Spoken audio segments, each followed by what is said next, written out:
오늘 본문은 예루살렘의 멸망의 때 임할 환란과 그리고 재림 때의 징조에 대한 말씀입니다.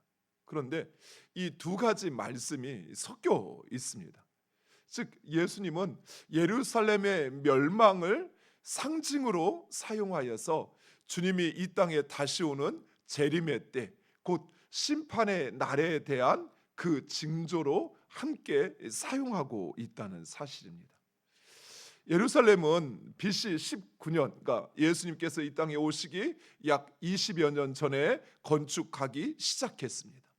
그리고 AD 63년에 되어서 완공이 되었습니다. 80년 넘게 건축을 했던 것입니다. 그런데 완공한 지 3년 만인 AD 66년에 로마의 침략을 받아서 AD 70년에 완전히 무너져 내렸습니다. 예수님이 말씀하신 지 35년 만에 예수님의 말씀대로 예루살렘 성전은 멸망했습니다. 사랑하는 성도 여러분, 이처럼 하나님의 말씀은 반드시 이루어집니다. 특별히 심판과 경고의 말씀이 그렇습니다. 우리의 예상과는 달리 늦을 수도 있고 빠를 수도 있지만 하나님의 말씀은 반드시 이루어집니다. 그리고 그때가 가장 정확한 때라는 사실입니다. 따라서 우리는 하나님의 말씀을 사모함으로 받고 깨어 기도하며 준비해야 됩니다. 분명 우리가 생각하지 못한 때, 즉 우리가 준비할 수 없는 그때에 찾아온다는 사실이에요. 그때가 찾아오면 우리는 준비할 수 없다는 사실입니다.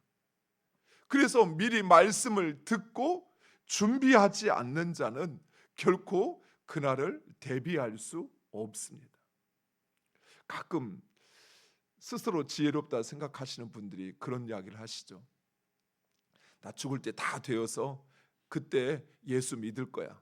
평소 사는 날 동안 하고 싶은 거 다 해보고 마음껏 누리고, 그리고 이제 주님 오실 날 가까우면 내가 죽을 때가 되면 그때 회개하고 예수 믿으면 되지, 이런 이야기 하셔요.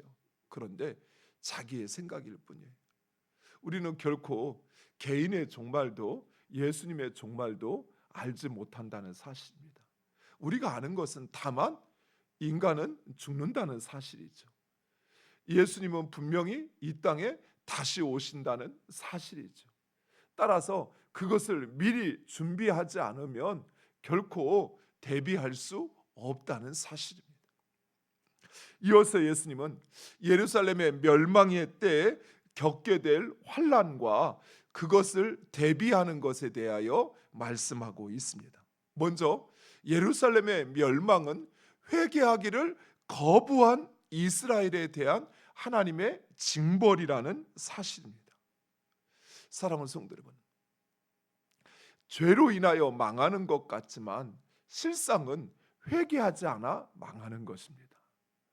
하나님은 우리가 죄를 지을 수밖에 없는 인간의 연약함을 아시지요.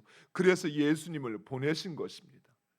그런데 인간은 그 죄를 지었음에도 불구하고 자신의 죄를 정당화하고 합리화합니다. 그 죄가 어떤 결과를 가져오는지를 알면서도 죄를 감추려고 하고 오히려 죄를 변명한다는 사실이에요. 그러나 우리가 아무리 큰 죄를 지었더라도 하나님 앞에 회개하면 하나님은 그런 우리를 용서하시고 의롭다 인정하시는 것입니다. 하지만 이스라엘 백성들, 특별히 종교 지도자들로 대표되는 유대교는 회개하지 않았습니다. 하나님께서 선지자들을 보내서 그들의 죄악과 악행을 지정하셨지만 오히려 선지자들을 핍박하고 외면하였습니다. 결국 하나님은 자신의 아들 독생자 예수를 보냈지만 그 예수를 십자가에 못 박아 죽였던 것입니다. 물론 예수님은 우리의 구원을 위하여 희생 제물이 되어 주셨습니다. 하지만 종교 지도자들, 당대의 종교 지도자들은 그 예수를 십자가에 못 박음으로써 자신의 죄를 감추려고 하였던 것입니다.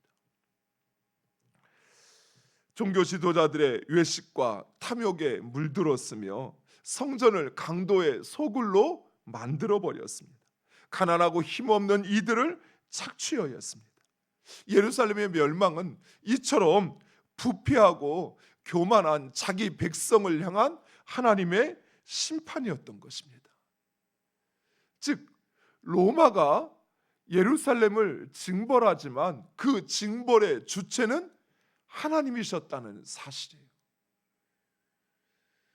사랑하는 성도 여러분, 우리의 삶에 어떤 일이 찾아올 때 그 일은 단순히 내 앞에 보이는 그 사람 때문에 또는 그 상황 때문이 아니라 그것을 주장하시는 하나님, 그 하나님을 바라보아야 한다는 사실이에요. 하나님으로부터 그 일이 시작되어 그 일을 이뤄가고 있는 것입니다. 두 번째로 예수님은 이러한 멸망에 대하여 예언하시며 대비하라 말씀하십니다. 군대들이 예루살렘을 에워싸거든 그 멸망이 가까운 줄 알라라고 이야기하십니다. 즉 군대가 에워싸지만 곧바로 멸망하는 것은 아니라는 것입니다. 실제로 66년에 로마가 예루살렘을 침략을 하게 됩니다. 그리고 68년에 예루살렘을 완전히 포위하였습니다. 그런데 잠시 전쟁을 멈추게 됩니다.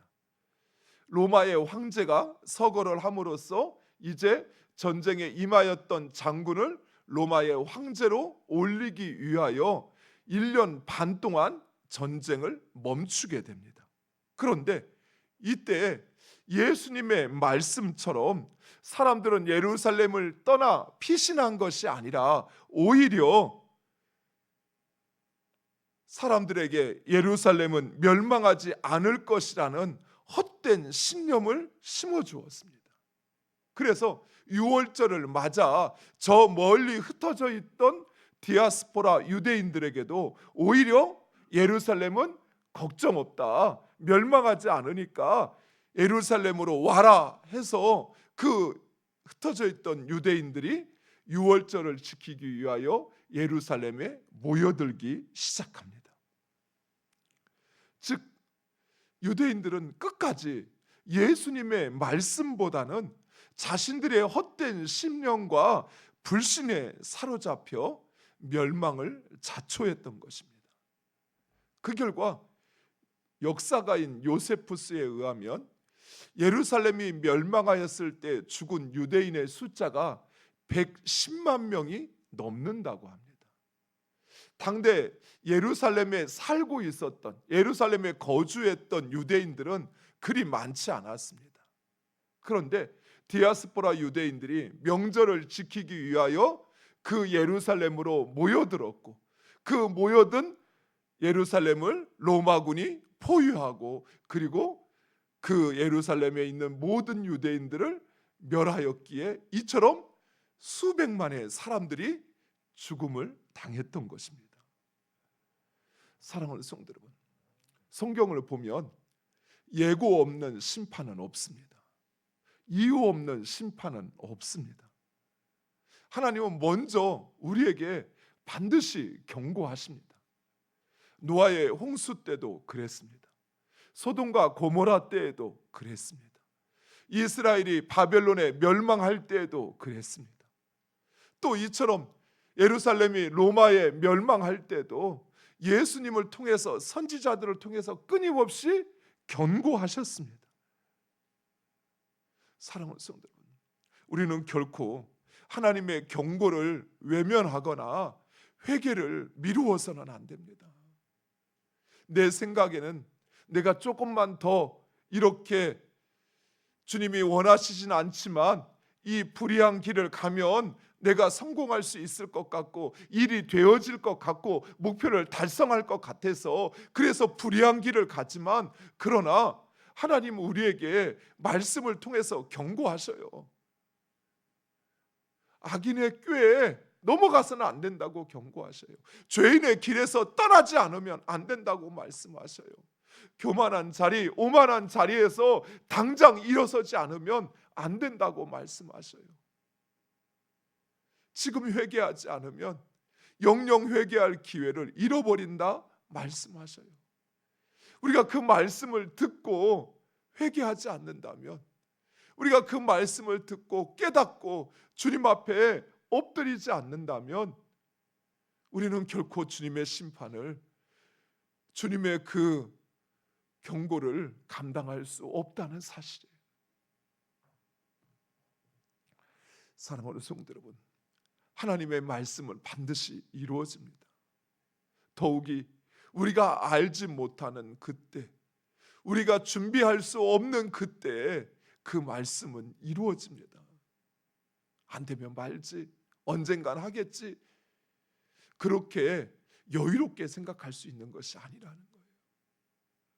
나중에 그때가 되고 나면 아무리 후회를 해도 내가 그때 놓치지 말 걸, 후회를 해도 아무 소용이 없다는 사실입니다.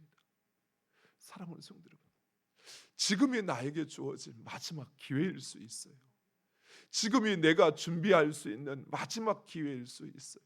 지금이 내가 주를 위해서 일할 수 있는 마지막 때일 수 있어요. 우리는 그때를 결코 놓쳐서는 안 된다는 것입니다. 세 번째로, 이처럼 예루살렘이 멸망하듯이 세상의 종말도 반드시 성취될 것을 말씀하십니다. 예수님은 예루살렘이 멸망하는 것을 마지막 때의 상징으로 사용하시어서 인자의 재림의 때에 대하여 말씀하십니다.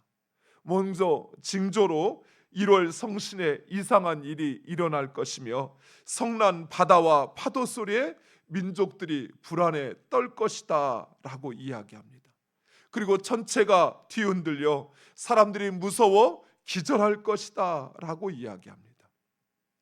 사랑하는 성도 여러분, 지금 우리 주변에서 일어나고 있는 자연재해와 또 인간의 그 무분별한 개발로 인해서 발생하고 있는 이 세상의 위협들은 우리가 감당할 수 있는 수준을 이미 넘어서 버렸어요. 기후학자들은 이제 골든 타임이 얼마 남지 않았다, 그렇게 세상에 경고를 합니다. 북극에서 녹아내리는 빙하가 이제 이 땅을 채우게 될 때 모든 땅들이 다시 바다에 잠기게 되어질 거라는 경고를 끊임없이 하고 있어요. 그런데 여전히 인간은 그 개발을 멈추지 않습니다. 오히려 더 많은 것을 얻기 위해서 더 많은 무분별한 개발을 해야 하고 자연을 오염시키고 훼손시키고 있어요. 그런데 그 결과는 기후학자들은 우리가 인간이 감당할 수 있는 수준을 이미 넘어서고 있다는 이야기를 계속하고 있어요. 당장 우리가 자동차를 좀 덜 타고 또 환경을 덜 오염시켜도 이 자연이 다시 돌아올 수 있는 가능성이 희박하다라는 경고를 하고 있음에도 불구하고 내 이야기가 아니죠. 남 이야기처럼 생각을 해요. 그리고 그때 예수님께서 구름을 타고 능력과 영광으로 오실 것이다 라고 이야기합니다. 그리고 이러한 일이 일어날 때 오히려 성도들에게는 일어나 머리를 들라라고 말씀하십니다. 왜냐하면 성도의 구원이 가까이 왔기 때문입니다. 즉 인자가 재림하는 날은 악인에게는 심판의 날이지만 성도에게는 그날이 구원의 날이라는 것입니다. 사랑하는 성도 여러분, 마지막 때 주님의 자녀들은 두려워할 것이 아니라 오히려 주님의 재림과 그리고 그 주님의 통치를 신뢰하고 인내하고 담대하며 예수 그리스도의 구원을 선포해야 할 것입니다. 사랑하는 성도 여러분, 마지막 주님이 이 땅을 심판하시는 날, 그날은 바로 우리가 구원받는 날입니다. 또한 개인에 있어서 정말도 마찬가지. 우리가 이 땅을 떠나는 날, 그날이 곧 하나님의 구원이 성취되는 날입니다.